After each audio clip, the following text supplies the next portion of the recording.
Assalamualaikum warahmatullahi wabarakatuh. Alhamdulillahi rabbil alamin. Alhamdulillahilladzi arsala rasulahu bil huda wa dinil haqq liyudhhirahu 'ala ad-din kullih wa kafaa billahi shahida. Ashhadu an la ilaha illallah wahdahu la syarika lah wa ashhadu anna Muhammadan abduhu wa rasuluh la nabiyya ba'dah. Qala Allah tabaraka wa ta'ala fil Qur'anil aziz. A'udzu billahi minasy syaithanir rajim. Bismillahirrahmanirrahim. Ya ayyuhalladzina amanu kutiba alaikumus siyamu kama kutiba alal ladzina min qablikum la'allakum tattaqun. Al-ayah. Shadaqallahul azim. Saudara-saudara kaum muslimin yang berbahagia, alhamdulillah kita panjatkan kepada Allah tabaraka wa ta'ala yang sampai pada hari ini kita masih bisa menunaikan ibadah agung. Mudah-mudahan ibadah siam kita, solat tarawih kita, amal kebajikan kita, semua diterima oleh Allah tabaraka wa ta'ala. Saudara-saudara sekalian, berkaitan dengan tema yang sudah kita pahami, kita malam ini akan mencoba untuk merenungkan kembali ayat yang termaktub pada surah Al-Baqarah yang tadi saya kutip. Tentu saja ayat ini sering disampaikan oleh para asatidz kita. Namun saya akan bicara dalam perspektif yang agak berbeda. Allah Subhanahu wa ta'ala mengawali pernyataan berkaitan dengan siam itu dengan ungkapan panggilan yang agak berbeda bila kita cermati dari perspektif Quran. Allah Subhanahu wa ta'ala mengawali dengan ungkapan ya ayyuhalladzina amanu. Di dalam Quran itu ada dua pola bagaimana Allah tabaraka wa ta'ala menyapa hamba. Yang pertama Allah berkata ya ayyuhan nas, dan yang kedua Allah berkata ya ayyuhalladzina amanu. Kalau Allah Subhanahu wa ta'ala menyapa dengan ungkapan ya ayyuhan nas, itu selalu tidak ada kaitan dengan syariah, tapi merupakan bentuk panggilan perenungan bahwa mereka itu adalah ciptaan dan mereka harus paham siapa dirinya. Misalnya ya ayyuhan nasu ubudu rabbakumul ladzi khalaqakum walladzina min qablikum ila akhirih ayat. Allah Subhanahu wa ta'ala hanya mengingatkan siapa mereka, siapa kita sebagai animale rationale, yang dalam ungkapan bahasa kampus disebut sebagai hewan yang berakal, atau dalam bahasa Arab disebut al-hayawanun natiq, binatang yang berakal. Allah selalu menyapa dengan ungkapan ya ayyuhan nas untuk mengingatkan kembali siapa mereka. Tetapi ada panggilan yang lebih khusus. Mudah-mudahan kita bagian dari itu. Allah menyapa dengan sebutan ya ayyuhalladzina amanu. Wahai orang-orang yang beriman. Dari situ kita bisa paham ini kaitan dengan kata kunci amanah yang harus bisa kita pahami. Dan ketika Allah berkata kepada kita, ya ayyuhalladzina amanu, kutiba alaikumusyamu kama kutiba alal ladzina min qablikum. Ada dua hal di situ. Ada beban syariah berkaitan dengan puasa, dan sekaligus ada bentuk informasi bahwa syariah ini ada kaitan dengan syariah sebelumnya. Dan syariah yang dimaksud di sini memang berbeda. Mengapa dikatakan berbeda? Karena setiap syariah yang dibebankan kepada para nabi ada sesuatu yang unik. Tetapi berkaitan dengan syariah puasa ini, sesuatu yang sifatnya syariah universal. berlaku semenjak zaman Nabi sebelumnya, dan berlaku juga pada zaman Khataman Nabiyyin Muhammad sallallahu alaihi wasallam. Ini tentu saja kita merenung. Mengapa Allah berkata, kama kutiba 'alal ladzina min qablikum, sebagaimana telah diwajibkan atas ummah sebelum kalian. Sebelum kita bahas ayat itu, kita sebagai manusia, atau anggap saja mungkin di antara kita ada yang mahasiswa. Kalau kita membuat sesuatu karya, baik itu tesis, skripsi, atau disertasi, itu harus selalu ada yang namanya bukti. Bukti itu diwakili dengan footnote atau referensi. Jadi kita tidak mungkin berkata-kata sesuatu dalam bentuk karya yang kita buat tanpa ada referensi menjadi bukti. Apa yang bisa kita jadikan hujjah sehingga referensi itu muncul di situ. Allah tabaraka wa ta'ala ketika berkata kepada kita, ya ayyuhalladzina amanu kutiba alaikumusiyam kama kutiba alal ladzina min qablikum, berarti ini Allah sedang bicara mengenai bukti. Bukti ini bukan bukti yang biasa, tapi bukti ini adalah bukti yang luar biasa. Kita umumnya sebagai seorang mukmin, ketika ayat Quran dibacakan, pasti yang kita ucapkan adalah sami'na wa ata'na. Itu tidak salah. Itu benar. Tetapi ini level dasar. Tetapi kalau kita menjadi mukmin yang benar-benar berinteraksi dengan Quran, kita akan dibawa pada bukti-bukti yang luar biasa oleh Allah tabaraka wa ta'ala. Ketika Allah berkata kama kutiba 'alal ladzina min qablikum, berarti data bukti itu ada atau tidak ada? Jawabannya pasti ada. Jadi bukan tidak ada, pasti ada. Kita mulai dari era kita sekarang. Era kita sekarang ini masuk kategori abad 21. Tepatnya tahun 2022. Sedangkan Al-Quranul Karim itu diturunkan abad ke-7 Masehi. Nabi kita Muhammad sallallahu alaihi wasallam itu lahir tahun 571 Masehi. Menerima wahyu pertama kali usia 40 tahun. Berarti 571 plus 40 sama dengan 611.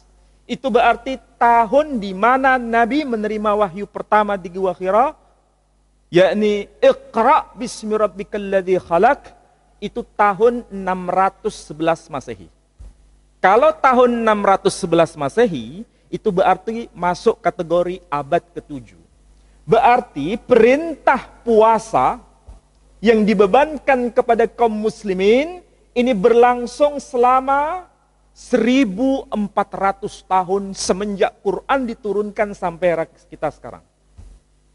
Berarti antara abad 21, abad ke-7 Masehi, itu selisihnya 14 abad. Atau 1400 tahun. Itu antara masa perintah puasa hingga sekarang. 1400 tahun itu bukan masa yang singkat. Namun pertanyaannya, ketika Allah berkata, kama kutiba 'alal ladzina min qablikum, apa buktinya?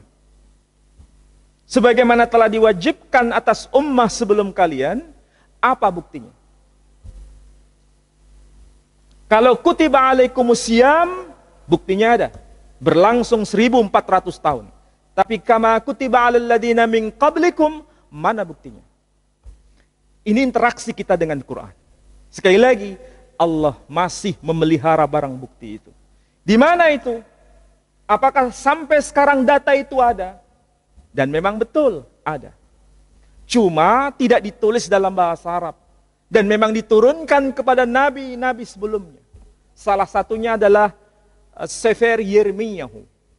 Dan itu dokumen abad ke-3 sebelum Masehi. Bukan abad 3 Masehi. Abad ke-3 sebelum Masehi.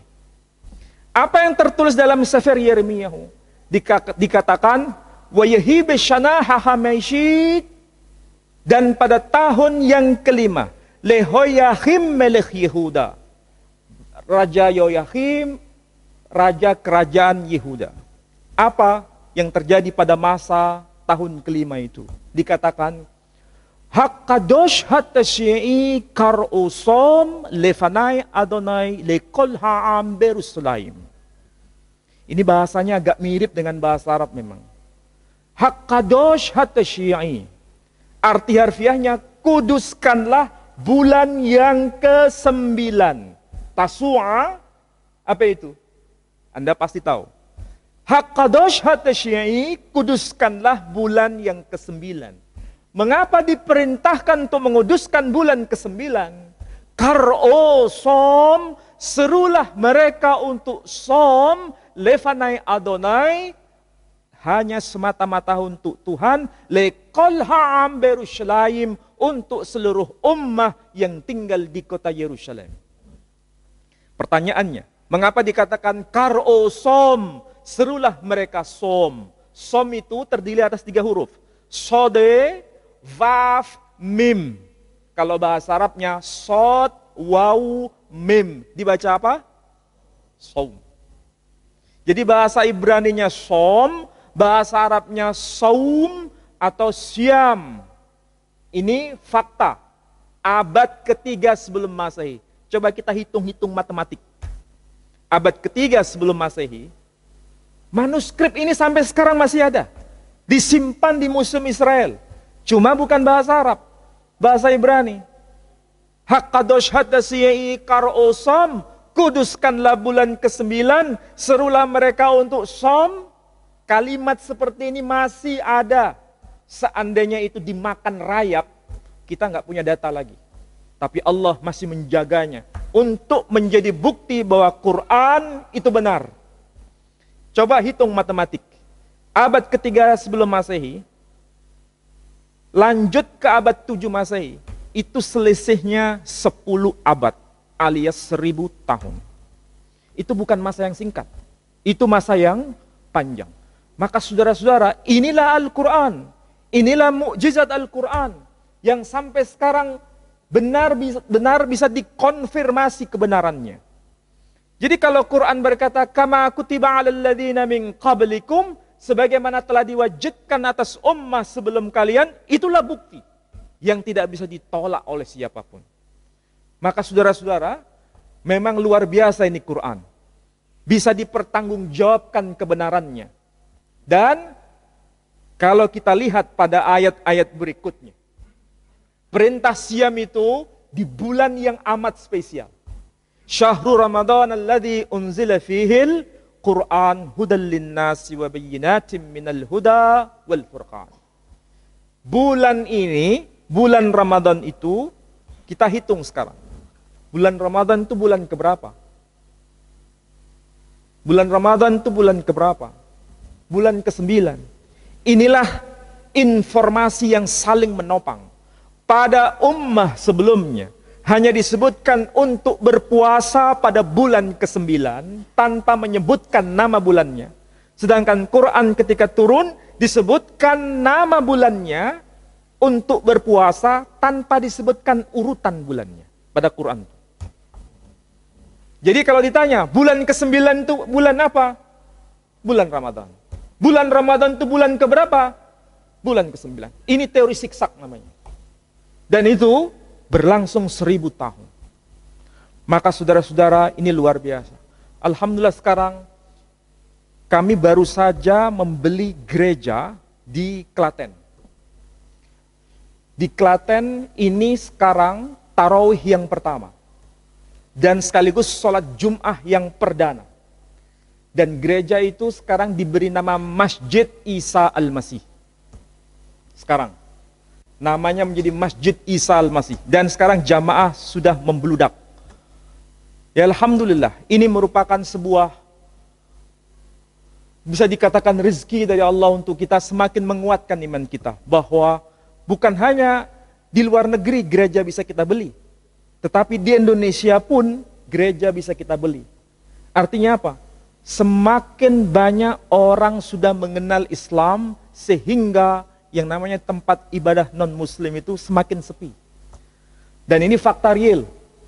Dan saudara-saudara bisa lihat di YouTube sekarang, sudah diunggah.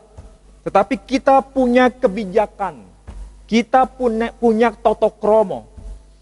Di situ ada lambang tanda keagamaan, tanda begini ya. Kita turunkan, tapi kita tidak perlakukan secara kasar. Kita turunkan dan kita letakkan di tempat terhormat. Tidak kita buang, tidak kita apa-apakan. Kalau seandainya itu kita buang, itu akan menjadi viral nanti. Dan itu berbahaya. Maka kita turunkan dan kita letakkan di tempat terhormat. Sehingga tidak menjadi masalah. Maka saudara-saudara, ini penting. Kenapa saya bicara seperti ini? Supaya kita bisa semakin tahu bahwa Islam itu bukan sekedar agama ritual. Tapi Islam ini benar-benar menjadi agama kemanusiaan dan sekaligus menjadi agama peradaban. Maka dengan mengetahui ibadah siam ini, kita semakin paham bahwa siam, ibadah puasa ini bukan sekedar agama ritual. Setelah siam selesai. Tetapi ada maksud. Menjadi sebuah penanda. Ini adalah ibadah yang melintas batas generasi, melintas batas zaman kenabian, melintas batas tradisi keagamaan. Dan itulah sebabnya lakukan siam ini sebaik-baiknya. Mumpung kita diberikan kesempatan untuk melaksanakan di tahun ini. Tidak banyak orang bisa mendapatkan itu. Kita diberikan nyawa yang kedua di tahun ini supaya kita menjadi manusia yang lebih baik. Dan yang terakhir, kenapa siam ini menjadi penting? Sebenarnya ada sesuatu yang paling penting. Bila tanpa Al-Quran, maka yang namanya Ramadan tidak pernah ada. Bila tanpa Ramadan, puasa tidak ada. Itulah sebabnya sejak awal puasa ini disyariatkan di ummah terdahulu, karena nanti goalnya, tujuan utama nanti supaya mereka paham apa itu Al-Quranul Karim. Inilah bulannya, bulan Al-Quran. Maka interaksilah dengan Quran sebaik-baiknya. Supaya kita menjadi Quran yang berjalan di abad 21 ini. Pada zaman Nabi abad ke-7, Sayyidah Aisyah radhiyallahu anha, beliau ditanya oleh salah seorang sahabat Nabi. Bagaimana akhlaknya Rasul? Sayyidah Aisyah radhiyallahu anha berkata, kana khuluquhul Quran. Akhlaknya Rasul itu adalah Al-Quran. Kalau ini Al-Quran yang kita baca, Allah memberikan contoh secara visual. Itulah khataman nabiyyin Muhammad sallallahu alaihi wasallam yang melengkapi kembaran Quran. Kalau Quran ini suci, Rasul itu maksum. Dan memang itulah Quran yang berjalan. Nah, kita sekarang abad 20, sanggupkah kita menjadi Quran yang berjalan? Seharusnya sanggup. Meskipun tidak ori. Minimal kita KW. Bisa KW 1, bisa KW 2, bisa KW 3. Jangan sampai tidak sama sekali. Jadi menjadi fotokopi Rasul itu harus. Makanya kita jalankan sunnah Rasul supaya kita bisa semakin sama. Persis menyerupai Rasul. Itu yang penting. Jangan sampai menjalankan sunnah yang kita lakukan hanya untuk gagah-gagahan. Untuk merasa paling benar, untuk merasa paling baik, untuk merasa paling ini, paling itu dan sebagainya. Sehingga orientasi menjadi keliru. Ingat yang dicantumkan dalam Quran, apa itu? Pernyataan iblis, la'natullah alaih, ana khairum min. Aku lebih baik daripada dia. Jangan sampai itu terjadi atas kita. Merasa paling dan paling dan paling. Sehingga kita menjadi manusia yang menjadi fotokopi Rasul Muhammad sallallahu alaihi wasallam. Saya kira demikian. Aku qouli hadza wa astaghfiruh innahu wal ghafurur rahim. Assalamualaikum warahmatullahi wabarakatuh.